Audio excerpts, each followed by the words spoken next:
Yo, yo.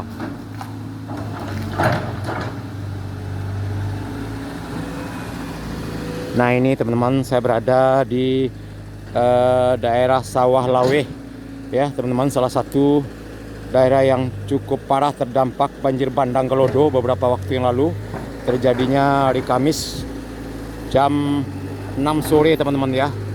Nah ini banyak rumah yang hanyut dan juga korban hanyut teman-teman ya.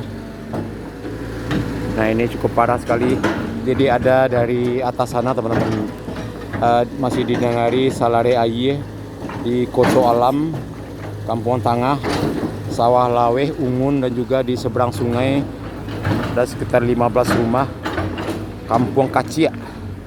Ini cukup parah di sini, masih didengari Salare Aye, Kecamatan Palembayan, Kabupaten Agam, Sumatera Barat teman-teman ya.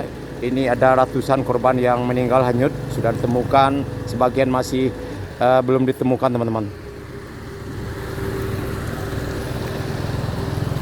11 hari pasca banjir bandang di kawasan ini, pada hari ini Selasa tanggal 9 Desember 2025.